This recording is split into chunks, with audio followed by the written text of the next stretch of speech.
नमस्कार साथियों, मैं मनीष विवाल आप सभी का आपके अपने चैनल में तहे दिल से स्वागत और अभिनंदन करता हूं। मैं उम्मीद करता हूं कि आप सभी शानदार, जबरदस्त और जिंदाबाद होंगे और आप सभी की कक्षा 12 की जो तैयारियां हैं वो बिल्कुल धमाकेदार चल रही होंगी। और इन्हीं धमाकेदार तैयारियों को और भी धांसू बनाने के लिए आज हम लोग पढ़ने जा रहे हैं कक्षा 12 की अर्थशास्त्र, और अर्थशास्त्र में समष्टि अर्थशास्त्र का एक और नया अध्याय शुरू करने जा रहे हैं। और आज हम लोग पढ़ रहे हैं अध्याय 6, खुली अर्थव्यवस्था समष्टि अर्थशास्त्र, ओपन इकोनॉमी मैक्रो इकोनॉमिक्स ये चैप्टर का नाम है। और मैक्रो इकोनॉमिक्स समष्टि अर्थशास्त्र का ही ये अध्याय है, और उसी अध्याय का आज है बच्चों हमारा लेक्चर नंबर 1। हमने एक और चैप्टर को कंप्लीट कर लिया और एक नए अध्याय की तरफ आज हम लोग अग्रसर हो रहे हैं, इसके तरफ आगे बढ़ने जा रहे हैं। और आप सभी को पता है कि जब भी हमारा पहला अध्याय होता है तो हम सबसे पहले बात करते हैं चैप्टर फ्लो की। हम इसमें पढ़ेंगे बेटा कि खुली अर्थव्यवस्था का अर्थ क्या होता है, ओपन इकोनॉमी का मतलब क्या है, क्योंकि जब तक चैप्टर का नाम नहीं समझेंगे तब तक हमने कुछ भी नहीं समझा। फिर हम बात करेंगे अदायगी संतुलन, या जिसको बैलेंस ऑफ पेमेंट कहा जाता है। इसमें बैलेंस ऑफ ट्रेड और इनविजिबल ट्रेड की चर्चा होगी। विदेशी विनिमय बाजार क्या है, बहुत इंटरेस्टिंग टॉपिक है। तृतीय और स्थिर विनिमय दर क्या है, मतलब मैं आपको ये बात कह रहा हूं कि इस चैप्टर को पढ़ने के बाद ये जो $1 की कीमत 70 रुपये है, 72 रुपये है, 1 यूरो में भारत की इतनी करेंसी वैल्यू है, ये सब कुछ आपको काफ़ी अच्छे से समझ में आ जाएगा। मतलब आप एक्सचेंज जो रेट है ना, कि किस प्रकार से जो करेंसी उसको एक्सचेंज किया जाता है, ये पूरा चैप्टर उसी के बेसिस पर है। चलिए, पर आज क्या पढ़ेंगे गुरुदेव? तो आज हम लोग बात करेंगे खुली अर्थव्यवस्था का अर्थ, ओपन इकोनॉमी की चर्चा आज हम लोग करने जा रहे हैं। चलिए, और ये है बच्चों आप लोगों के लिए बिल्कुल शानदार, जबरदस्त, जिंदाबाद वाले कोर्सेज, कक्षा 12 अर्थशास्त्र का, कक्षा 12 राजनीति विज्ञान का, कक्षा 12 भूगोल का। इन कोर्सेज में आपको मिलेंगे डाउट सॉल्विंग ग्रुप 24x7। आपके जो भी डाउट्स होंगे वो आप अपने डाउट ग्रुप में डाल सकते हैं, और वहां पे मैं, मतलब मेरे पास जो सब्जेक्ट्स थे इको और पॉलिटी, उनके डाउट्स मैं सॉल्व करूंगा और ज्योग्राफी के मोनू सर सॉल्व करेंगे। इसके अलावा आपको मिलेंगे हैंड रिटन नोट्स, आपको मिलेंगे हर क्लास, हर वन शॉट का PDF, और आपके लिए जाएंगे ऑब्जेक्टिव टेस्ट, जो कि आपकी अपनी एप्लीकेशन लर्न आर्ट्स की एप्लीकेशन पे होंगे, जिसका लिंक मैंने डिस्क्रिप्शन में डलवा रखा है, आप वहां से डाउनलोड कर सकते हैं। और 12th वाले बच्चों के लिए विशेष है कि मॉडल पेपर सॉल्व कराए जाएंगे, ऐसे मॉडल पेपर्स जो कि आपकी तैयारी में 4 चांद लगा देंगे। 0% डाउट, 100% मार्क्स की पूरी तैयारी एप्लीकेशन के बच्चों के लिए है, और नाम मात्र फीस में है बच्चों, इसलिए कोई भी बच्चा इस बार ना चूके, 100 में से 100 लेकर के आए और उसके लिए कोर्स परचेज करे। और इस कोर्स को परचेज करने के लिए, इसमें जुड़ने के लिए इन 2 नंबर पे कॉल करें और टीम को कहे कि सर मैम हमारा इस सब्जेक्ट का ये वाला कोर्स स्टार्ट कर दीजिए। अगर आपके पास तीनों में से कोई एक ही सब्जेक्ट है तो एक ले लीजिए, 2 है तो 2 ले लीजिए, तीनों है तो तीनों ले लीजिए। ओके, आप इन 2 नंबरों पे घंटी बजाइए जब तक मैं आज शुरुआत करता हूं एक नए अध्याय की। खुली अर्थव्यवस्था का अर्थ, ओपन इकोनॉमी। 2 बातें यहां पर है। पहली बात तो खुली अर्थव्यवस्था का अर्थ क्या होता है, ओपन इकोनॉमी का मतलब क्या है। दूसरी बात यह है कि इस ओपन इकोनॉमी की चर्चा एक नए अध्याय में, एक अलग से अध्याय में क्यों करनी पड़ रही है। ये देखिए, सबसे पहली बात तो जब हम लोग ये कहते हैं कि खुली अर्थव्यवस्था है, तो इससे पहले तो हमें ये समझना पड़ेगा कि बंद अर्थव्यवस्था क्या है। ठीक है ना। अगर आप ये समझ रहे हैं कि खुली अर्थव्यवस्था या ओपन इकोनॉमी ये है, तो पहले ये पता होना चाहिए कि क्लोज्ड इकोनॉमी क्या होती है। देखिए, इकोनॉमी या अर्थव्यवस्था की जब हम लोग चर्चा करते हैं तो आप सभी को पता है कि इसमें हम लोग जो 3 क्षेत्र होते हैं हमारे, प्राइमरी सेक्टर, प्राथमिक क्षेत्र, द्वितीय क्षेत्र, सेकेंडरी सेक्टर, और इसके अलावा जो तृतीय क्षेत्र होता है, टर्सरी सेक्टर, ये तीनों किसी ना किसी वस्तु या सेवा का उत्पादन करते हैं। ये दोनों वस्तु बनाते हैं, ये सेवा का उत्पादन करते हैं। ये जब वस्तु और सेवा का उत्पादन कर रहे हैं, जिसको हम लोग GDP कह रहे हैं, वो जो टोटल है वो सब कुछ हमारे लिए क्या है, अर्थव्यवस्था है, हमारी इकोनॉमी है। मतलब इन तीनों क्षेत्रों का जो उत्पादन है वही कहीं ना कहीं हमारी अर्थव्यवस्था है, इकोनॉमी है। अब जब ये जो तीनों क्षेत्र हैं, ये तीनों के तीनों क्षेत्र सिर्फ और सिर्फ देश के ही हों, जब सिर्फ और सिर्फ देश के ही हों, कोई भी इनमें से, मतलब खेतीबाड़ी में कुछ भी काम विदेशी क्षेत्र से नहीं हो रहा है, उद्योग कोई विदेशी कंपनियों के द्वारा नहीं लगाए जा रहे हैं, कोई सेवाएं विदेशी कंपनियों के द्वारा नहीं दी जा रही है, मतलब इन तीनों क्षेत्रों में जो उत्पादन हो रहा है वो देश के लोगों और देश की कंपनियों के द्वारा ही हो रहा हो, तो ऐसी अर्थव्यवस्था को हम लोग क्या कहते हैं बेटा, बंद अर्थव्यवस्था, या कौन सी इकोनॉमी कहते हैं, क्लोज्ड इकोनॉमी कहते हैं। कैसी अर्थव्यवस्था कहते हैं, क्लोज्ड इकोनॉमी कहते हैं, जहां पर हम कह सकते हैं कि हम हमारे देश पर एक प्रकार से पाबंदियां सी लगा देते हैं कि साहब बाहर से कोई कंपनी यहाँ अंदर नहीं आएगी, बाहर से कोई सामान यहाँ पर नहीं आएगा, जो कुछ होगा वो यहीं पर बनेगा, यहीं से हम इस्तेमाल करेंगे, सब कुछ यहीं होगा। और ये जो वाली नीति है, बंद अर्थव्यवस्था वाली जो नीति है, भारत सरकार ने 1947 से लेकर करके 1947 से लेकर करके 1991 तक यही नीति भारत सरकार ने अपनाई। जब भारत आजाद हुआ तो भारत सरकार के सामने दो मॉडल थे कि या तो भारत पूंजीवादी बन जाए, मतलब जहां पे ज्यादा से ज्यादा जो छूट हो, ज्यादा से ज्यादा जो शक्तियां हो वो प्राइवेट सेक्टर के पास हो और सरकार बाजार में कम से कम हस्तक्षेप करे, और दूसरा था समाजवादी मॉडल जो कि सोवियत संघ या आज का जो रशिया कहते हैं वो अपनाता था, जिसमें यह था कि ज्यादा से ज्यादा जो शक्तियां है वो सरकार के पास हो और निजी क्षेत्र के पास कम से कम शक्तियां हो। भारत सरकार ने दोनों का मिक्सचर मतलब मिश्रित अर्थव्यवस्था को चुना, जहां पे सरकार भी काम करेगी और निजी क्षेत्र भी काम करेगा। अब और ज्यादा समाजवाद, पूंजीवाद, इस पे मैं ज्यादा गहराइयों में नहीं जाऊंगा क्योंकि मैं पहले शुरुआती अध्याय में भी इस पे चर्चा कर चुका हूं। कक्षा 11 की जो अर्थव्यवस्था की किताब है भारतीय अर्थव्यवस्था का विकास, उसमें भी चर्चा कर चुका हूं, तो हम ज्यादा चर्चा नहीं करेंगे। अब भारत ने 1947 से 91 तक भारत मिश्रित होने के बावजूद भी समाजवाद की तरफ थोड़ा सा ज्यादा झुकाव था। समाजवाद वाले काम सरकार ने ज्यादा करे, सरकार ने खुद के उद्योग ज्यादा लगाए, प्राइवेट कंपनी खोलने के लिए, देश के लोगों की प्राइवेट उद्योग खोलने के लिए उनको बड़ी मेहनत करनी पड़ती थी लोगों को कि साहब हमारा एक उद्योग खुल जाए, कंपनी खुल जाए। बहुत से लाइसेंसिंग सिस्टम सरकार ने चलाया और कुछ करा, पर सरकार का वो निर्णय था वो एक हद तक ठीक था कि साहब हम लोग बाहर से इसलिए किसी कंपनी को नहीं आने दे रहे हैं क्योंकि हमारे देश में अगर कोई छोटी मोटी कंपनी है या छोटा मोटा कोई उत्पाद बनाने वाले लोग हैं तो वो पूरे बर्बाद हो जाएंगे, क्योंकि बाहर से कंपनी आएगी, उनके पास अच्छी टेक्नोलॉजी होगी, ज्यादा सामान बनाएंगे, सस्ते में बेचेंगे और हमारे देश के लोग जो छोटे मोटे उद्योग चला रहे हैं वो बर्बाद हो जाएंगे। इसलिए जो हमारी अर्थव्यवस्था थी ना वो बंद थी, क्लोज्ड थी। 1991 में आकर करके भारत सरकार के सामने कुछ समस्याओं का सामना भारत सरकार को करना पड़ा। पहली बात तो ये थी कि जब भी हम बाहर से कोई सामान खरीदते हैं तो हमें जनरली यूएस डॉलर में पेमेंट करना पड़ता है। अब यूएस डॉलर में ही क्यों करते हैं वो आपको आज भी और इस पूरे चैप्टर में समझ में आएगा। यूएस डॉलर में पेमेंट करना पड़ता है और जब अगर हम किसी को बेचते हैं तो जनरली वो भी हमें यूएस डॉलर में पेमेंट करते हैं। अब उस समय हालात ये थे कि हम लोग बाहर कुछ बेच नहीं रहे, पर जो चीजें हमें जरूरत है वो तो हमें मंगवानी तो पड़ेगी। अब जब आप बाहर कुछ बेच नहीं रहे हो तो आपके पास डॉलर आएगा कहां से?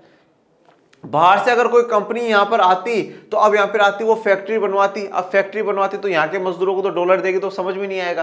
फिर वो क्या करेंगी? रिजर्व बैंक ऑफ इंडिया के पास या किसी बैंक के पास जाएंगी और बोलेंगे फॉरेन करेंसी पकड़े और इसके बदले में हमें इतना रुपया दे दीजिए। वो रुपए लेती, फिर वो मजदूरों को बांट देती, मतलब हमारे पास डॉलर आ जाता। भारत ने ना तो बाहर से कंपनियों को आने की परमिशन दी, ना भारत ज्यादा इतना निर्यात एक्सपोर्ट कर पाया, तो भारत के पास कहीं ना कहीं फॉरेन करेंसी की कमी भारत को दिखने लगी। पर भारत ने जो कर्जे ले रखे थे, भारत ने जिन चीजों का आयात करा था उसके लिए सरकार को पेमेंट करने के लिए अब सरकार के पास फॉरेन करेंसी नहीं थी। तो कैसे न कैसे उस समय सरकार ने गोल्ड में, सोने में पेमेंट कर करके मामले को रफा दफा करा, परंतु सरकार को लगा कि अब आगे के लिए बड़ी समस्या हो जाएंगी।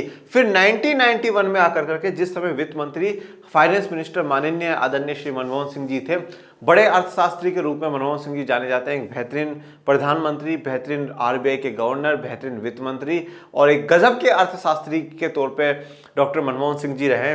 तो उन्होंने उस समय 1991 में इस बंद अर्थव्यवस्था को हटाया और उन्होंने क्या करा? अर्थव्यवस्था को ओपन कर दिया।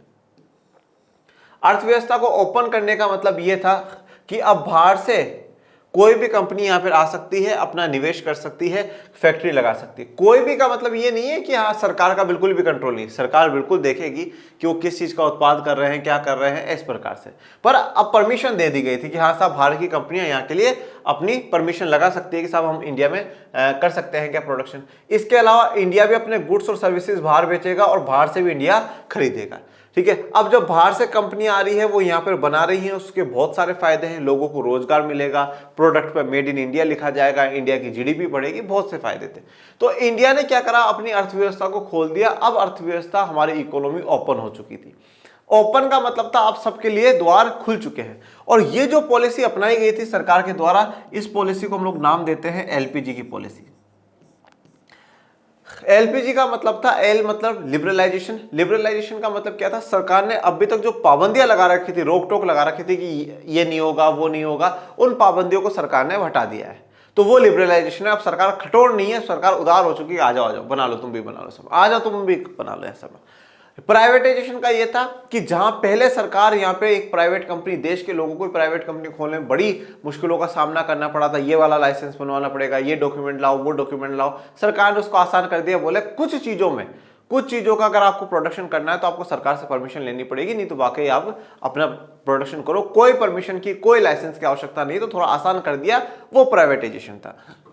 अब इस लिबरलाइजेशन और प्राइवेटाइजेशन के कारण क्या हुआ, बहुत सारे सामान भारत में बने, हमने दुनिया को बेचे, दुनिया से हमने खरीदे, तो विश्व के साथ हमारा एकीकरण होता है, वही वैश्वीकरण या ग्लोबलाइजेशन कहलाता है।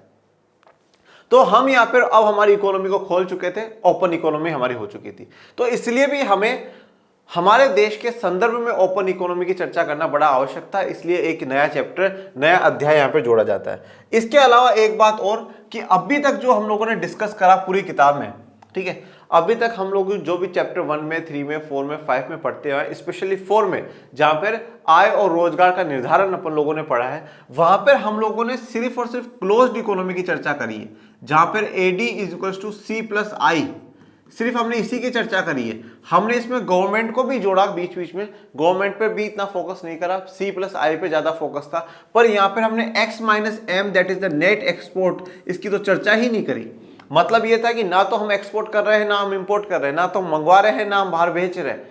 हम सिर्फ और सिर्फ जो भी हो रहा है वो देश के भीतर ही हो रहा है, देश के भीतर कंजप्शन हो रहा है, देश के भीतर इन्वेस्टमेंट हो रहा है, that's all, that is the AD, ठीक है। बट ये भी तो एक इंपॉर्टेंट पार्ट है ना, एक्सपोर्ट इंपोर्ट करना जरूरी है बेटा, इस चीज को आप समझिए। आप ये मत सोचिए कि नहीं साहब हम क्यों करेंगे, हमें किसी की आवश्यकता नहीं, ये गलत बात है। हर देश को कुछ ना कुछ चीजें इंपोर्ट करनी पड़ेगी, आयात करनी पड़ेगी, और काफी कुछ चीजें वो चाहे तो निर्यात कर सकता है। आयात इसलिए करनी पड़ती है बेटा क्योंकि हर देश के पास सारे संसाधन नहीं है, सारे रिसोर्सेज नहीं है। जब उसके पास सारे रिसोर्सेज नहीं है और उसको अपनी आवश्यकताएं पूरी करनी है तो उसको इंपोर्ट तो करना ही पड़ेगा। जैसे आज मैं ऑयल की बात करूं, पेट्रोल की बात करूं, तो हमें ईरान, इराक, रशिया ऐसे देशों पर निर्भर रहना पड़ता है, हमें वहां से मंगवाना पड़ता है, इंपोर्ट करना पड़ता है, क्योंकि इंडिया में नहीं, काफी कर देश इन पर निर्भर रहते ही हैं। ऐसे जो कुछ चीजें हैं जो इंडिया में बड़ी फेमस है, वो जो इंडिया के लिए जानी जाती है, तो वो इंडिया से एक्सपोर्ट होती है, बाहर के देश मंगवाते ही हैं। तो ऐसा नहीं है कि हम लोग सिर्फ हमारा देश ही देश के लोग अंदर रह जाएंगे और बाकी काफी है, ऐसा नहीं है। ये एक छोटा सा एग्जांपल आप इस प्रकार से भी देख सकते हैं कि आप सोचे कि नहीं साहब हम तो घर ही घर के बहुत हैं, मैं पड़ोस वाले से भी नहीं बोलूंगा, उससे भी नहीं बोलूंगा, वो भी काम नहीं। देखो हमें रिश्ते तो सबसे बनाने पड़ सकते हैं, किसी से भी जरूरत पड़ सकती है, तो हमारे रिश्ते, रिलेशंस जो है वो सबसे बेटर होने चाहिए, सबसे अच्छे होने चाहिए। हम एक बंद कमरे में नहीं रह सकते ना, हम सामाजिक जीवन जीते हैं। तो सामाजिक जीवन में पड़ोसी से भी मिलना है, उसके हालचाल भी पूछने हैं, दफ्तर भी जाना है, स्कूल भी जाना है, सारे काम करने होते हैं। तो उसी प्रकार से क्या है, जब हम व्यापार कर रहे हैं तो व्यापार में भी सीमा नहीं देखी जाती कि साहब हम हमारे देश ही देश के अंदर करेंगे, फिर देश के बाहर से कुछ मंगवाना भी पड़ता है, बेचना भी पड़ता है। बहुत सी बार बच्चे मुझे ये कहते हैं कि सर अगर आप इस चीज़ को सपोर्ट करते हैं तो क्या आप इस चीज़ के अगेंस्ट में हैं कि जो सरकार ने स्टार्टिंग में सरकार ने इकोनॉमी को क्लोज रखा? मैं बिल्कुल भी नहीं। देखिए कोई भी चीज जो डिपेंडेंट होती है वो सब की सब कंडीशन पर निर्भर होती है बेटा, कि कंडीशंस क्या थी। उन कंडीशनों को देखते हुए जो सरकार ने निर्णय लिया था वो बहुत ठीक लिया था, इकोनॉमी को क्लोज रखते हुए। 91 में फिर सरकार ने जो खोलने का निर्णय लिया वो भी सही लिया। तो हर निर्णय अपनी परिस्थितियों के अनुसार है, कंडीशंस के हिसाब है। आइए जानते हैं इस खुली अर्थव्यवस्था का और अर्थ क्या है बड़े गहराई से। खुली अर्थव्यवस्था एक ऐसी अर्थव्यवस्था है जो विभिन्न माध्यमों द्वारा अन्य देशों से अंतर व्यवहार करती है। देखिए खुली अर्थव्यवस्था एक ऐसी अर्थव्यवस्था है जो विभिन्न माध्यमों से अन्य देशों से अंतर व्यवहार करती है। मतलब एक प्रकार से क्या है कि दूसरे देशों से एक व्यवहार रिलेशन एस्टेब्लिश करने वाली बात होगी यहाँ पे। और कैसे? विभिन्न माध्यमों के द्वारा। ये विभिन्न माध्यम क्या हो सकते हैं? वस्तुओं को खरीद करके बेच करके, सेवाओं को खरीद करके बेच करके। तो वस्तु सेवाओं का व्यापार कर करके, आदान प्रदान कर करके जो होता है वह खुली अर्थव्यवस्था है। अब तक हमने इस पहलू पर विचार नहीं किया था और बंद अर्थव्यवस्था तक सीमित रेखा जिसमें शेष विश्व से कोई जुड़ाव होते ताकि तो हमारे विश्लेषण सरल रहे और समष्टि अर्थशास्त्र के आधार तंत्र की व्याख्या सरल हो। देखो सबसे इंपॉर्टेंट बात, अब भी जो आप क्लास 12th में पढ़ रहे हैं ना, क्लास 12th में आपके कुछ जो हायर लेवल के जो कॉन्सेप्ट है ना, उन कॉन्सेप्ट को क्लियर करना किताब का, टीचर का एक मुख्य उद्देश्य है। जब बच्चों में आपको ईमानदारी के साथ बताता हूं, जब हम क्लास 9th में पहली बार मैं इकोनॉमिक्स पढ़ाता हूं ना, जब पहला चैप्टर इको का पढ़ाता हूं, तो मैं बच्चों को बिल्कुल, मैं किताब की बात अलग है, किताब पहले साइड में, पहले बच्चों को यह बताओ कि एग्जैक्टली इकोनॉमिक्स क्या होती है। एग्जैक्टली उनको बताओ कि उत्पादन का मतलब क्या होता है, उनको बताओ कि उत्पादन के कारक जो है, फैक्टर्स ऑफ प्रोडक्शन है, वो क्या क्या है। तो पहले उनका मतलब, उनको जो बेसिक है ना वो क्लियर करना बड़ा जरूरी है।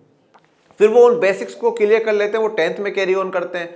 और फिर अगर 10th के बाद अगर आप जैसे इकोनॉमिक्स लेते हैं तो फिर मैं एक बार 11th में जब इकोनॉमिक्स शुरू करता हूं बच्चों की, तो फिर उनको एक बार बेसिक से लेकर के चलता हूं कि हाँ भैया ये 3 प्रकार की अर्थव्यवस्थाएं होती हैं, 3 प्रकार के क्षेत्र होते हैं, इस प्रकार से होता है, ये होता है, बेसिक से लेकर के चलता हूं। अब आज आप कक्षा 12 में माइक्रो और मैक्रो, व्यष्टि और समष्टि जो अर्थशास्त्र पढ़ रहे हैं, आप पहली बार पढ़ रहे हैं, तो यहां पर किताब की हमेशा कोशिश ये रहती है, एनसीईआरटी किताब की, कि जो आपके बेसिक्स है समष्टि अर्थशास्त्र को लेकर करके, मैक्रो इकोनॉमिक्स को लेकर करके, वो बेसिक्स क्लियर करे जाए। तो अभी तक समष्टि अर्थशास्त्र ने जो अपनी स्टार्टिंग के अध्याय पढ़े हैं, अध्याय 5 तक, उनको सरल बनाने के लिए सिर्फ और सिर्फ बंद अर्थव्यवस्था की चर्चा करी, जहां पर यह फोकस करा गया कि कंजप्शन होगा, इन्वेस्टमेंट होगा, जो कुछ होगा देश के अंदर अंदर होगा, पूरा जो शेष विश्व है उससे कोई जुड़ाव नहीं है। और उससे कोई जुड़ाव क्यों नहीं रखा? क्योंकि अभी हम ये दर्शाना चाहते हैं कि हम बच्चों के लिए समष्टि अर्थशास्त्र को सरल बना सकते हैं, अर्थशास्त्र के आधार तंत्र की व्याख्या सरल हो। तो ये जो समष्टि अर्थशास्त्र, जो इसका आधार है, जो इसका बेसिक है पूरा, उसको सरल तरीके से आपको समझाया जा सके, इसलिए अभी तक हम लोगों ने सिर्फ और सिर्फ जो विचार करा है वो बंद अर्थव्यवस्था पर विचार करा है। हम लोग एक बार में ही, पहली बार में ही फॉरेन से भी ये खरीद रहे हैं, वो बेच रहे हैं, ऐसा कर रहे हैं, वैसा कर रहे हैं, ये एक्सचेंज रेट है, वो एक्सचेंज रेट है, तो कहीं ना कहीं आपको लगता है यार इकोनॉमिक्स लेकर के तो बड़ी गलती कर दी। ठीक है, बड़ा जो डिफरेंस है ना, वो डिफरेंस हम लोग कर देते हैं, वो बिल्कुल क्लियर कर देंगे कि साहब जो ये डिफरेंस है ना, कि अभी तक हमने ऐसा पढ़ा है और अब आगे ऐसा पढ़ेंगे, तो सारा डिफरेंस आपको क्लियर हो जाएगा। नहीं तो बिल्कुल वो एक खिचड़ी सी बन जाती है, अरे यार फॉरेन से क्या सामान आ रहा है, हम क्या बना रहे हैं, क्या नहीं कर रहे हैं। तो इसलिए सिस्टम को थोड़ा सा आसान बनाने के लिए, चीजों को आसान समझने के लिए अभी तक हम लोगों ने सिर्फ और सिर्फ बंद अर्थव्यवस्था, क्लोज्ड इकोनॉमी की बात करी है। बट अब हम लोग, आप यहां तक पढ़ने के बाद आप इतने मैच्योर हो चुके हो कि आप समष्टि अर्थशास्त्र के आधार तंत्र को, बेसिक को समझ चुके हो। जब समझ चुके हो तो अब हम लोग क्लोज्ड इकोनॉमी से बाहर निकलते हैं और ओपन इकोनॉमी की तरफ बढ़ते हैं। वास्तव में अधिकांश अर्थव्यवस्थाएं खुली हैं, और वास्तव में ज्यादातर जो अर्थव्यवस्था है वो आज के समय में खुली हुई है, ओपन इकोनॉमी है। क्यों है? क्योंकि मैंने आपको क्या बताया कि हर देश क्या चाहता है, हर देश की ये जरूरत है कि वो किसी ना किसी देश से कुछ आयात करे, क्योंकि सारे के सारे जो संसाधन है वो उनके पास नहीं है, हर रिसोर्सेज उनके पास नहीं, तो उनको कुछ ना कुछ आयात करना पड़ेगा। और जो हमारे पास है हो सकता है वो दूसरों के पास नहीं, तो इसलिए हम लोग निर्यात भी करेंगे, हम एक्सपोर्ट भी करेंगे। तो हर अर्थव्यवस्था अब खुली हुई है, ओपन है। इन जुड़ाव को स्थापित करने के 3 तरीके। अभी जो जुड़ाव है, मतलब हमारे देश का शेष विश्व से, हमारी जो कंट्री है उसका शेष विश्व के साथ जो जुड़ाव, जो कनेक्शन है, वो 3 तरीके से होता है। किन से होता है? 3 तरीके से होता है। और वो 3 तरीके कौन कौन से? पहला है बच्चों निर्गत बाजार। पहला है निर्गत बाजार, ये जिसको अपन लोग क्या कहते हैं? Output market.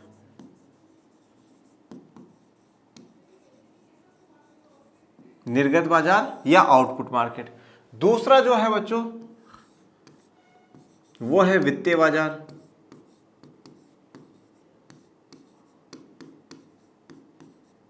वो है वित्तीय बाजार, जिसको हम इंग्लिश में कहते हैं फाइनेंशियल मार्केट।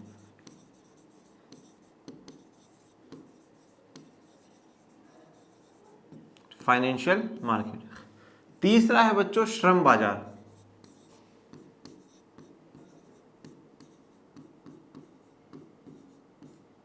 जिसको हम इंग्लिश में कहते हैं लेबर मार्केट।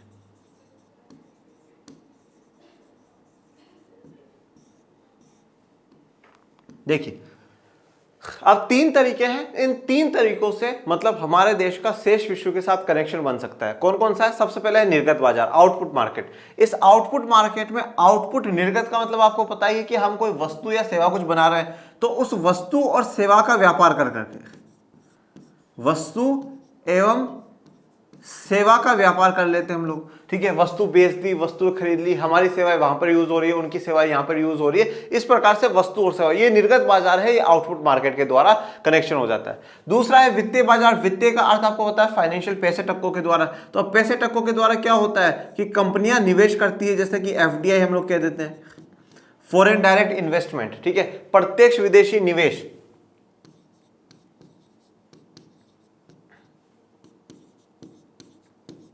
प्रत्यक्ष विदेशी निवेश मतलब कोई बाहर की कंपनी हमारे देश में क्या कर रही है, यहाँ पर आकर के फैक्ट्री बना रही है, प्रोडक्शन करवा रही है, ये एफडीआई मतलब वो वहां से पूंजी ला करके, वहां से पैसा ला करके यहाँ पे लगा रही है। तो वित्तीय रूप से हम लोग क्या है, एक हो चुके हैं, वहां की कंपनी अब यहाँ पे काम कर रही है। लेबर मार्केट से आपको समझ में आ गया होगा कि एक स्थान से दूसरे स्थान पे श्रम का आवाजाही, श्रम का आना जाना, लोगों का आना जाना, वहां काम धंधा करना। तो ये तीन तरीके ऐसे होते हैं जिन तीन तरीकों के द्वारा हमारे देश का दूसरे देशों के साथ जुड़ाव या कनेक्शन होता है। कौन कौन से हैं? निर्गत बाजार है, आउटपुट मार्केट है, वित्तीय बाजार है, फाइनेंशियल मार्केट है, और श्रम बाजार है, लेबर मार्केट है। आइए अब इनको एक एक करके जानते हैं।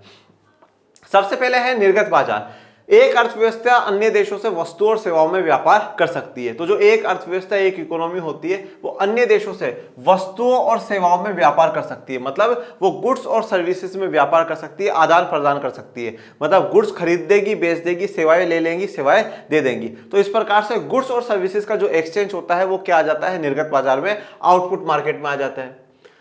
इससे चयन विस्तृत होता है इस अर्थ में कि उपभोक्ता और उत्पादक घरेलू और विदेशी वस्तुओं के बीच चयन कर सकते हैं। अब देखिए, अब यहां पर एक चीज देखिए कि अगर मैं 1947 से 1991 तक की बात करूं, जैसे मान लीजिए कि आज कोई भी एक एक्स गुड है, ठीक है, कोई भी एक्स सामान है, ये एक्स सामान कौन बना रहा है? सिर्फ और सिर्फ भारत की कंपनी बना रही है, ठीक है, सिर्फ और सिर्फ भारत की कंपनी बना रही है ना। तो अब जैसे मान लीजिए मैं उपभोक्ता हूं, मैं सामान खरीदना चाहता हूं। अभी जो भारत की कंपनी जो भी सामान बना रही है, चाहे इसका महंगा हो, सस्ता हो, अच्छा हो, बुरा हो, बेहतर फीचर्स हो, कम फीचर्स हो, जो भी हो, मुझे यही लेना पड़ेगा। मेरे पास ज्यादा ऑप्शंस नहीं है, मेरे पास ज्यादा ऑप्शन नहीं रहेंगे। जैसे कि मैं आपको एक उदाहरण के तौर पर दूं, आज आप 10 साल, 15 साल, 20 साल पहले की अगर अपन लोग कल्पना करें, 10th के बच्चों के पास, 12th के बच्चों के पास क्या ऑप्शंस रहते थे? उस समय तो कोचिंगें भी नहीं चला करती थी। जो स्कूल का टीचर पढ़ा रहा वही पढ़ लो। अब चाहे वो अच्छा पढ़ाए तो ठीक है, बुरा पढ़ाए तो ठीक है, कुछ समझ में आए तो ठीक है, नहीं आए तो ठीक है, बस पढ़ लो। अब आप उससे, आपके पास कोई दूसरा ऑप्शन है नहीं। पर धीरे धीरे क्या हुआ? कोचिंग्स खुलना शुरू हुई। कोचिंगों पे लोगों को एक ऑप्शन नजर आया कि चलो यार, स्कूल में नहीं समझ में आया तो कोचिंग पर समझ लेंगे। और अब आज हम इतने आधुनिक हो चुके हैं कि चलिए भैया, ये वाला वीडियो में समझ में नहीं आ रहा, दूसरा देख लेते, दूसरे टीचर का देखते, दूसरे का नहीं आया इसका देखते, फिर इसका देख लेते। तो हमारे पास आज क्या हो चुका? ऑप्शंस आ चुके हैं। आज आपके पास चुनने का, चयन करने का बहुत बड़ा, मतलब तगड़ा आज आपके पास ऑप्शन है। बहुत, आप चाहो इसको चुन लो, इसको चुन लो, आपके पास बहुत सारी वेराइटीज है। उसी प्रकार से देखो तो पहले वहां सिर्फ और सिर्फ इंडियन कंपनी थी। अब 91 के बाद क्या हुआ? 1991 के बाद अब बाहर की कंपनियां यहां आई, उन्होंने यहां सामान बनाया, बाहर से सामान यहां पर बेचे गए। तो अब हमारे पास क्या हो गया? जैसे ये एक्स गुडी है, जैसे मान लो ये कोई मोबाइल है, तो अब ये मोबाइल इंडिया की कंपनी भी दिखाएगी कि साहब ये इंडिया का है, इंडिया की कंपनी का है, ये अमेरिका की कंपनी का है, ये चाइना की कंपनी का है, ये जापान की कंपनी का है, और सबकी इतनी इतनी प्राइस, और सब में जो है सारे जो फीचर्स हैं वो सेम है, ले लो अब जो लेना है। तो आज मेरे पास ऑप्शन हो गया ना, चॉइस हो गया ना, मैं कौन सा खरीदना चाहता हूं, मुझे जो बेस्ट लगेगा वो बेस्ट खरीद सकता हूं। देखो, हो सकता है कि चारों के चारों मेड इन इंडिया हो, कि जो चारों कंपनियां हो इनकी फैक्ट्री इंडिया में हो, भारत में बना रही हो, परंतु कंपनी अलग अलग हो सकती है। जो ओरिजिनल, जैसे आज रिलायंस है तो रिलायंस इंडिया की ही कंपनी है, आज रिलायंस जो है इंडिया की कंपनी है, ठीक है। इसके अलावा अगर मैं बात करूं, जोमेटो है तो वो इंडिया की कंपनी है, वो इंडिया की है, पर चाहे वो प्रोडक्शन कहीं भी कर रही हो। तो यहाँ पे कंपनियां ये अलग अलग देशों की हो सकती है, पर वो बना इंडिया में रही हो। परंतु अब देखिए, अलग कंपनी तो हो सकता है उसके पास अपनी टेक्नोलॉजी हो, अपना नॉलेज हो, उसका ज्यादा बेहतर प्रयोग कर सकते हैं। तो यहाँ पे 91 के बाद हमारे पास ज्यादा ऑप्शंस आ गए हैं, ज्यादा चॉइसेस आ गई है। तो यही बात यहाँ पर कही गई है कि ये वस्तु और सेवाओं के व्यापार से क्या हुआ? चयन विस्तृत हुआ है, मतलब हमारे पास वेराइटीज बढ़ी है। अब हम उत्पादक जो है घरेलू और विदेशी वस्तुओं के बीच चयन कर सकते हैं। तो उपभोक्ता और उत्पादक दोनों के दोनों देख सकते हैं कि घरेलू वाली चीज ज्यादा बढ़िया, मतलब देश की कंपनी की बढ़िया है या बाहर वाली कंपनी की बढ़िया है। जो खरीदना चाहते हैं हम लोग वो खरीद सकते हैं। दूसरा है वित्तीय बाजार। अधिक बार एक अर्थव्यवस्था दूसरे देशों से वित्तीय परिसंपत्तियां खरीदती है, तो जो फाइनेंशियल एसेट्स जो होती हैं वो खरीदी जाती हैं, वो बेची जाती हैं। तो इसमें आप ये ले लीजिए कि एफडीआई हो रहा है, एफडीआई हो रहा है तो बाहर से कंपनी यहाँ पर आएगी, तो अपनी जो असेट है, मतलब मशीनें हो गई, टेक्नोलॉजी हो गई, वो यहाँ पर लाएंगी, उनमें इन्वेस्ट करेगी, उनमें पैसा लगाएंगी, इस प्रकार से।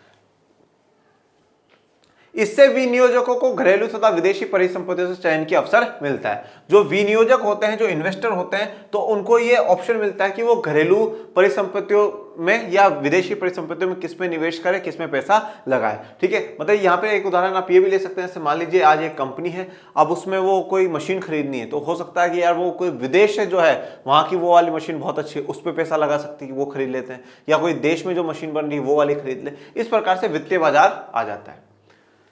तीसरा है श्रम बाजार। फर्म ये चयन कर सकती है कि उत्पादन को कहां किया जाए, और श्रमिक चयन कर सकते हैं कि कहां काम किया जाए। तो फर्म जो है, कंपनी है, वो तो ये चयन कर सकती है कि उत्पादन को कहां किया जाए, मतलब कौन से स्थान पर उत्पादन को किया जाए, या कौन से देश के लोगों से उत्पादन कराया जाए। कभी कभार, जैसे मैं आपको एक बात और बताऊं, जैसे कुछ काम आउटसोर्सिंग हो जाती है बेटा।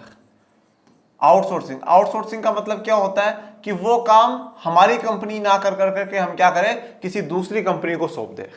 वो काम हमारी कंपनी ना कर करके हम दूसरी कंपनी को आउटसोर्स कर दिया है, हमने किसी दूसरे को सौंप दिया कि साहब ये काम है ना, ये काम आप ही करके दोगे हमें, हम आपको पेमेंट कर देंगे इस काम का। तो बहुत सी बार क्या होती है, जो विदेशों की कंपनियां होती है वो, अब भारत में लेबर पहली बात तो इंटेलिजेंट है, नो डाउट है, टैलेंटेड लोग हैं काम करने वाले, तेजस्वी लोग हैं भारत के, नो डाउट। दूसरी बात इसमें यह है कि भारत में ज्यादा जनसंख्या है, तो यहाँ पर बहुत से लोग क्या है, काम करने के इच्छुक हैं, तो सस्ती दरों पर काम करने के लिए तैयार हो जाते हैं। मतलब इंटेलिजेंट लेबर चीप रेट पर मिल रही है, सस्ती दरों पर एक अच्छी खासी जो लेबर है वो मिल रही है। तो वो क्या करती हैं, बाहर की कंपनियां यहाँ इंडिया में काम सौंप देती है, साहब ये वाला जो काम है वो आपके देश के लोगों से करवा लो। इसके अलावा आप देखते हो जैसे कॉल सेंटर की बात है, तो कॉल सेंटर जो विदेशी कंपनियां, उनके भी कॉल सेंटर इंडिया में है, वो सर्विसेज यहाँ से हैंडल कर रहे हैं दूसरे देशों के लिए कि हाँ साहब hello, good evening sir, good evening ma'am, अलग अलग भाषाएं सीख करके वहाँ के लोगों से बातचीत कर रहे हैं, और फिर वो कंपनी उनको पेमेंट कर रही है। तो कहाँ उत्पादन किया जाए, श्रमिक है जो काम करने वाला, वह ये चयन कर सकता है कि मैं कहाँ काम करूँ। मुझे लगता है कि मुझे यहाँ अच्छे अवसर मिल रहे हैं, यहाँ कर लूं, मुझे लगता है उस देश में अच्छे अवसर मिल रहे हैं, वहां काम कर लूं। ओके, अनेक अप्रवासन कानूनों श्रमिकों के देशों के मध्य आवागमन को प्रतिबंधित करता है। अब बहुत सारे क्या हो गए, इमिग्रेशन लॉज बन गए। इमिग्रेशन लॉज का मतलब क्या है कि लोगों के आने जाने को लेकर के सरकारों ने काफी कानून बना दिए। सरकारें हर किसी को अलाउड नहीं करती है कि कोई भी व्यक्ति हमारे देश में आकर करके रहे, कोई भी व्यक्ति चाहे जैसा काम करे, ऐसा नहीं है। कुछ कानून है, कुछ कायदे हैं, उनको मानना पड़ता है। तो कुछ ऐसे अप्रवास कानून या इमिग्रेशन लॉज बना दिए हैं जो क्या है कि लोगों के आवाजाही पे थोड़ा सा प्रतिबंधित लगा दिया है, प्रतिबंध लगा दिया कि नहीं भैया, हर कोई नहीं, हम जिनको बुलाए या हमें लगे कि इसकी जरूरत ही देश को तो ही आए, बाकी हर किसी को अलाउड नहीं करते। स्पेशली कोरोना के बाद तो बहुत कम हो गया। अब अगर आपसे कोई पूछ ले कि व्हाट इज ओपन इकोनॉमी, खुली अर्थव्यवस्था क्या, तो ये बोल दीजिएगा, खुली अर्थव्यवस्था वह है जो अन्य देशों के साथ वस्तु और सेवाओं में व्यापार करती है और बहुधा वित्तीय परिसंपत्तियों में भी व्यापार करती है। देखिए अभी हम लोगों ने ये चर्चा करी, तीन है, निर्गत बाजार जिसमें वस्तु और सेवाएं हैं, दूसरा वित्तीय बाजार, और तीसरा श्रम बाजार। इस डेफिनेशन में अगर आप देखेंगे तो श्रम बाजार की चर्चा नहीं करी गई है, लेबर मार्केट की चर्चा नहीं करी गई है। यहाँ पर सिर्फ और सिर्फ दो की चर्चा करी गई, वस्तु और सेवाओं में व्यापार और वित्तीय परिसंपत्तियों में व्यापार। देखिए कभी कभार क्या होता है, जो श्रम बाजार की बात है ना, वो हम वस्तु सेवाओं वालों में मिला लेते हैं कि हाँ साहब वो प्रोडक्शन कर रहे हैं तो वो भी इसमें काउंट हो जाएगा। इसलिए हम जो मेन फोकस करते हैं वो इन दो पर ही करते हैं कि वस्तु और सेवाओं वाला, और दूसरा वित्तीय परिसंपत्ति वाला। इसलिए कहा है खुली अर्थव्यवस्था वह है जो अन्य देशों के साथ, मतलब दूसरे देशों के साथ वस्तु और सेवाओं में व्यापार करती हो और वित्तीय परिसंपत्तियों में भी व्यापार करती हो। ऐसी अर्थव्यवस्था को, ऐसी इकोनॉमी को हम लोग क्या कहेंगे, खुली अर्थव्यवस्था या ओपन इकोनॉमी कहेंगे। उदाहरणार्थ भारतीय चारों ओर विश्व में उत्पादित वस्तुओं का उपभोग कर सकते हैं और भारत से कुछ वस्तुओं का अन्य देशों को निर्यात किया जाता है। अब देखिए जो भारतीय हैं वो चारों ओर विश्व में जो उत्पादित वस्तुओं का उपभोग कर सकते हैं। आज हम लोगों के पास अमेरिका का भी फोन हो सकता है, अमेरिका की कंपनी का भी, चाइना की कंपनी का भी हो सकता है, ऑस्ट्रेलिया की कंपनी का भी हो सकता है। आज हमारे पास जो अलग अलग चीजें हैं अलग अलग देशों की हो सकती हैं, तो हम अलग अलग देशों की चीजों का हम उपभोग कर सकते हैं। और ऐसा ही है कि हमारे देश का सामान अलग अलग देशों में जा भी सकता है, अलग अलग देशों को हम लोग बेच भी सकते हैं, तो वहां पर हमारे सामान होंगे। जैसे आपको पता है कि हम दो चीजें करते हैं, आयात मतलब हम लोग मंगवा रहे हैं, और निर्यात मतलब हम लोग बेच रहे हैं, हम लोग बाहर बेच रहे हैं। ठीक है, आयात या निर्यात। तो अब अगर आयात जब आप कर रहे हो इसका मतलब है कि आपके देश से पैसा बाहर जा रहा है, और जब निर्यात आप कर रहे हो तो आपके देश के अंदर पैसा आ रहा है। ठीक है, अब एक चीज यहां पे बताओ कि हम लाभ में कब रहेंगे, जब मैंने 100 रुपए का निर्यात करा और 80 का आयात करा, तो हम क्या फायदे में कि 100 रुपए का सामान बेचा और 80 का खरीदा, 20 रुपए फायदे में। अगर इसका उल्टा कर दूं कि 100 रुपए का खरीदा और 80 रुपए का बेचा, मतलब मैं 20 रुपए के लॉस में हूं, तो भारत जो है वो 20 रुपए के लॉस में है। तो हम लोग मतलब आज के समय में हम अलग अलग देशों के सामानों का प्रयोग भी करते हैं और हमारे देश के सामान अलग अलग देशों में भी प्रयोग किए जाते हैं। ओके, तो यही खुली अर्थव्यवस्था है, यही ओपन इकोनॉमी है।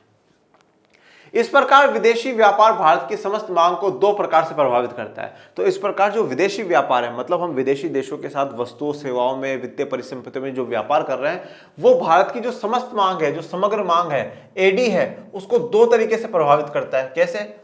पहला तो देखिए, जब भारतीय विदेशी वस्तुओं को खरीदते हैं तो उनके द्वारा किया गए व्यय समस्त मांग को कम करते हुए आय के वर्तुल प्रभाव से रिसाव के रूप में निष्कासित होता है। अब बड़े ध्यान से सुनिएगा, ये रिसाव का मतलब होता है बेटा लीकेज।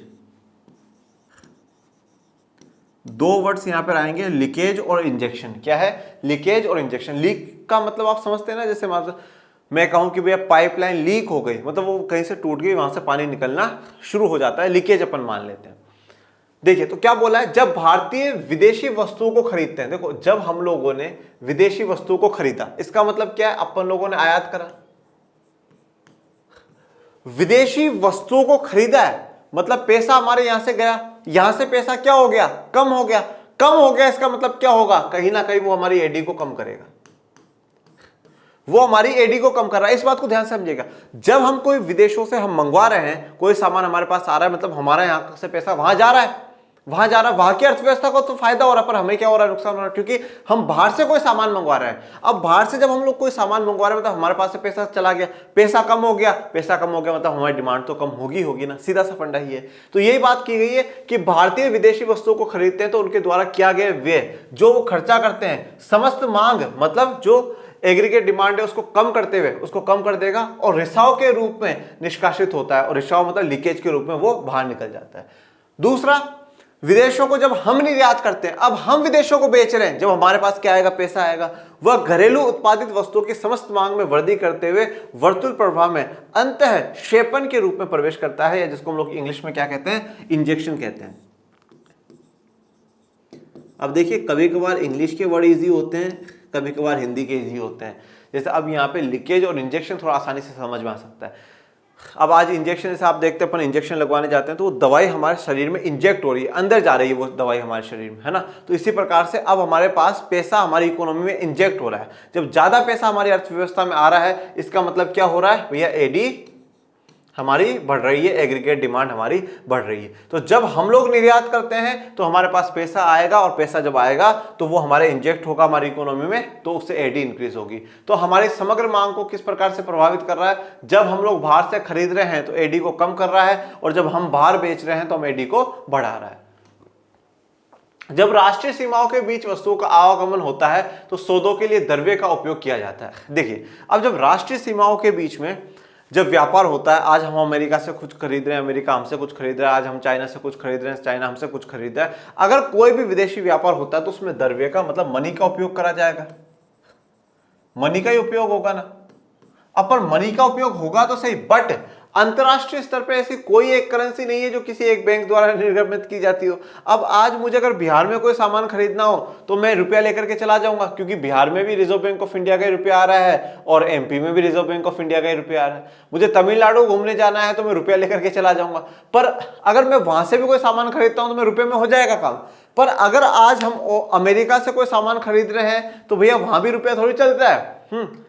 हम यूरोपियन यूनियन से, यूरोपीय देशों से सामान खरीद रहे हैं तो वहां पर वो रुपया थोड़ी चलता है। हर देश की अलग अलग करेंसी होती है, हर देश की अलग अलग करेंसी है। तो कोई भी एक अंतर्राष्ट्रीय स्तर पर कोई एक ऐसी बैंक नहीं है जो कि एक करेंसी को निर्गमित करता हो, बनाता हो। तो फिर सौदा होगा तो होगा कैसे। विदेशी आर्थिक एजेंट किसी राष्ट्रीय करेंसी को तभी स्वीकार करेंगे यदि वे आश्वस्त हो कि उस करेंसी की एक निश्चित मात्रा से वे जो वस्तु खरीद सकेंगे उसमें परिवर्तन नहीं होगा। दूसरे शब्दों में करेंसी क्रय शक्ति स्थिर रहेगी। देखिए, अब जनरली जो विदेशी आर्थिक एजेंट है, मतलब ये जो पूरा हमारा वर्ल्ड का इकोनॉमिक सिस्टम है, इकोनॉमिक जो एजेंट है, ये ऐसी करेंसी को ही स्वीकार करते हैं जो क्या हो, स्टेबल हो बेटा, स्थिर हो, मतलब जिसमें कोई बहुत बड़ा परिवर्तन, कोई बहुत बड़ा चेंजेस ना आए, मतलब उससे हम लोग ज्यादा से ज्यादा चीजें खरीद सके और हमारा खर्चा ठीक ठाक हो। मतलब क्या कहा है, दूसरे शब्दों में करेंसी की क्रय शक्ति मतलब जो खरीदने की क्षमता है, जो खरीदने की पावर है ना, वो कैसी रहनी चाहिए, स्थिर रहनी चाहिए। मतलब मैं आज ये कहूं कि मैं 100 रुपए से, कल तक मैं 100 रुपए से ये चीज खरीद सकता था और आज मैं 100 रुपए से ये भी नहीं खरीद सकता हूं। तो ये स्टेबिलिटी है क्या? नहीं। 100 रुपए से मैं पहले भी ये चीज खरीद पा रहा था और 100 रुपए से मैं, तो कहीं ना कहीं उस करेंसी की जो वैल्यू है ना, वो वैल्यू कम नहीं हो रही है। तो ऐसी करेंसी लेनी है जो स्थिर रहे, स्टेबल रहे। और देखिए स्टेबिलिटी का बड़ा इंपॉर्टेंट रोल है। हमेशा जीवन में ध्यान रखिएगा बच्चों, जो स्थिर होगा ना वही आगे जाएगा, वही सबका प्यारा होगा, वही सबको अच्छा लगेगा। स्थिरता बड़ी जरूरी है, स्टेबिलिटी बड़ी जरूरी है। आज मुझे एक बात बताइए, भारत में संत महात्माओं को बड़ा सम्मान दिया जाता है, ठीक है ना। राजा महाराजा, देश के बड़े से बड़े पदों पे बैठा हुआ व्यक्ति, जहां संत खड़ा हो जाता है ना, वहां अपने आप को गिरा देता है, महाराज प्रणाम प्रणाम गुरुदेव आप पधारे यहाँ पे। क्यों? क्योंकि संत क्या है, स्थिर है। संत को कुछ पाने की खुशी भी नहीं है, संत को कुछ गंवाने का दुख भी नहीं है, स्थिर है। मजे, कोई बात नहीं, चला गया कोई बात नहीं, अच्छा है, चला गया, ये मिल गया, ओ बहुत अच्छी, ठीक ठीक, कोई बात नहीं, मिल गया तो मिल गया, प्रभु की कृपा मिल गया। वो स्थिर है, वो स्टेबल है। कोई आ रहा है उनके पास तो खुशी है, कोई जा रहा। आज अपने साथ क्या होता है, अपन को तो कोई इंसान छोड़ के, और मुझे छोड़ के चला गया, चला गया, मर जाऊंगा मैं तो, ऐसे कैसे मर जाएगा ठीक है, चला गया तो चला गया, जब तक का साथ था तो चला गया व्यक्ति, कोई बात नहीं, पर वो स्थिर है, इसलिए उनको बड़ा सम्मान सोसाइटी में होता है। ऐसे मैं आपको एक उदाहरण बताऊं। अब जैसे मान लीजिए आज आपके स्कूल में कोई टीचर है, वो एक दिन आया और एक दिन आकर के आपको 7-8 घंटे तक ये बच्चा ये पढ़ लो, ये पढ़ लो, ये पढ़ लो, ये पढ़ लो, फिर 4-5 दिन तक गायब, फिर एक दिन 12 घंटे की क्लास ली, बेटा ये पढ़ लो, ये पढ़ लो, ये पढ़ लो। अब आपको वैसा टीचर पसंद है या जो डेली अपना आए 45-50 मिनट, 1-1.25 घंटा डेली पढ़ाए, डेली स्थिरता के साथ कंटिन्यूसली वो पढ़ाता रहे, तो वो टीचर आपको ज्यादा पसंद आएगा। क्योंकि अब एक दिन तो वो 12 घंटे पढ़ा के जा रहा है, इसका मतलब वो घास ही काट रहा है भैया, वो घास ही काट रहा है, वो 12 घंटे में कोई खास थोड़ी पढ़ा के जाएगा, वो जल्दबाजी में भाग रहा है।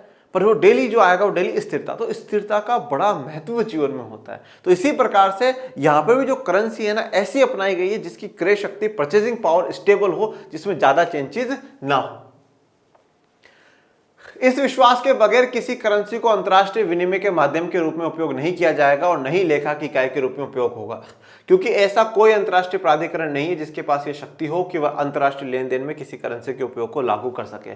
तो इस विश्वास के बगैर कि साहब वहां पर स्थिरता है, उस करेंसी की स्थिरता है, तो उसके बिना वह अंतर्राष्ट्रीय विनिमय में स्वीकार नहीं करी जाएगी। और कोई भी ऐसा अंतर्राष्ट्रीय प्राधिकरण में तो कोई ऐसी ऑथोरिटी नहीं है जो किसी लेन देन के लिए किसी करेंसी को स्वीकार कर सके या करवा सके। तो ये जो स्थिरता, जो स्टेबिलिटी देखने को मिलती है, वो देखने को मिलती है यूएस डॉलर में।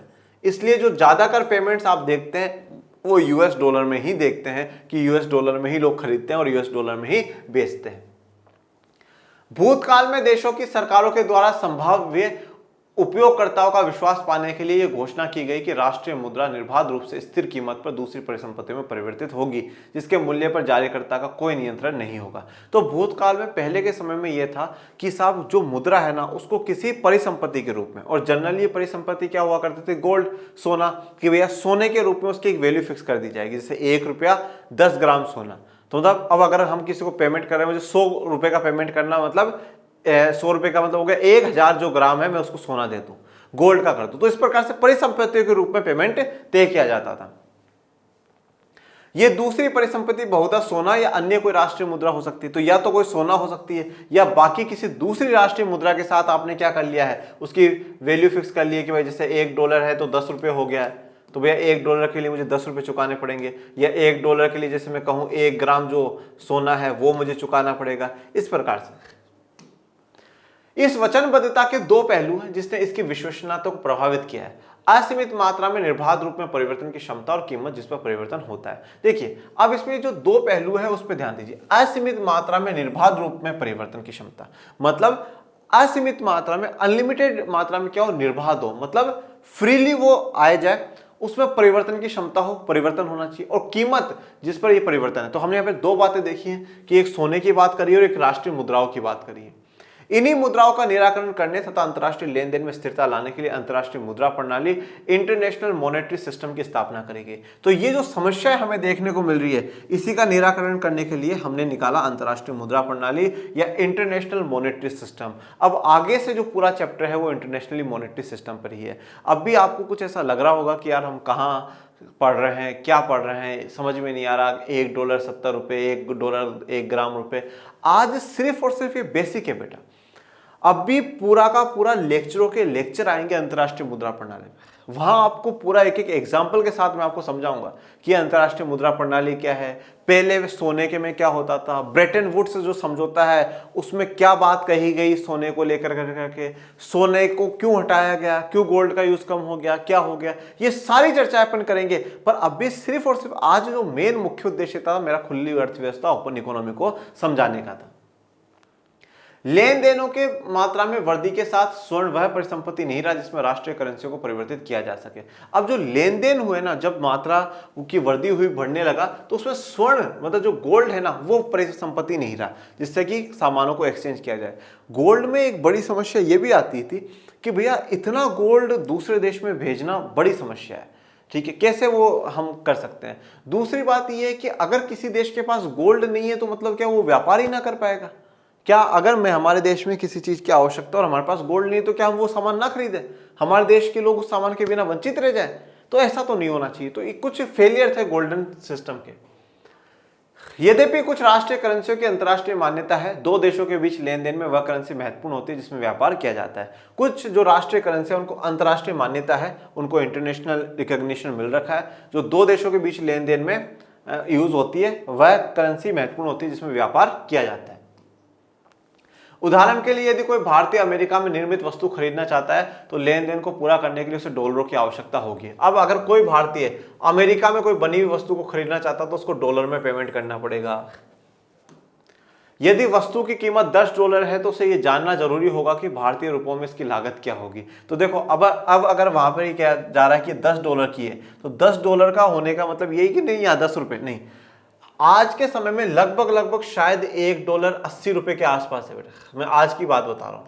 अब वहां का $10 का मतलब हो गया 80 से गुणा कर लो, आज के समय में 800 रुपए का सामान हमने खरीदा। तो यहां पर ये नहीं है कि $1 तो $1, ऐसा नहीं है। तो डॉलर की और हर करेंसी की हर दूसरी करेंसियों के साथ वैल्यू डिटरमाइन हो रखी है। जैसे आज हमारी एक जो है ₹1 है, वो जो पाउंड के साथ कितना होगा, ₹1 उस देश के साथ कितना होगा, $1 का सबके साथ है। तो ये सबके साथ बिठा रखा है। ये आगे अपन बड़े विस्तार से इनको जानेंगे। एक देश की मुद्रा की किसी अन्य देश की मुद्रा के रूप में कीमत को विदेशी विनिमय दर अथवा सरल रूप में विनिमय दर कहा जाता है। तो एक देश की मुद्रा की किसी अन्य देश की मुद्रा के रूप में कीमत, जैसे कि यहाँ पर बताया $1 = 60 रुपए, 70 रुपए, 80 रुपए, इस प्रकार से ये जो है। तो इसको क्या कहा जाता है? विदेशी विनिमय दर। विदेशी विनिमय का मतलब क्या होता है? एक्सचेंज करना। तो ये एक्सचेंज करने वाली रेट है, विदेशी जो मुद्रा है उसको एक्सचेंज करने वाली रेट है, और आसान भाषा में उसको एक्सचेंज रेट या विनिमय दर कहा जाता है। ओके, तो ये बेसिकली जो खुली अर्थव्यवस्था उसको पढ़ा है। अब आगे का जो हमारा लेक्चर होगा वो अदायगी संतुलन, बैलेंस ऑफ पेमेंट पर होगा, जहां पर हम आयात निर्यात की बात करेंगे कि भैया क्या आयात, क्या निर्यात, क्या चालू खाता, क्या पूंजी खाता, इनकी चर्चाएं करेंगे। ओके, और आपके खाते में 100 में से 100 हो, इसलिए लर्न एंड शेयर आर्ट्स लेकर के आया है कक्षा 12 अर्थशास्त्र, राजनीति विज्ञान और भूगोल के शानदार कोर्सेज, जिसमें आपको मिलेंगे डाउट सॉल्विंग ग्रुप, आपको मिलेंगे हैंड रिटन नोट्स, आपको मिलेंगे वीडियो के PDF, वन शॉट के PDF, और आपके ऑब्जेक्टिव टेस्ट होंगे और आपको कराए जाएंगे मॉडल पेपर। तो इन्हीं सभी सुविधाओं को पाने के लिए आप इन 2 नंबरों पर कॉल कर सकते हैं और टीम को कह सकते हैं कि सर मैम हमारा कोर्स स्टार्ट कर दीजिए। और ये है आपका अपना लर्न एंड शेयर आर्ट्स का एप्लीकेशन, जिसका लिंक डिस्क्रिप्शन में डलवा रखा है, जिसे आप जाकर के डाउनलोड कर सकते हैं। और आज के लिए इतना ही। आज का लेक्चर आप लोगों को कैसा लगा ये जरूर बताइएगा। और मेरे प्यारे विद्यार्थियों, पढ़ते रहिए, आगे बढ़ते रहिए, और आपके अपने channel learn and share arts को ज़्यादा ज़्यादा लाइक, शेयर, सब्सक्राइब करते रहिए।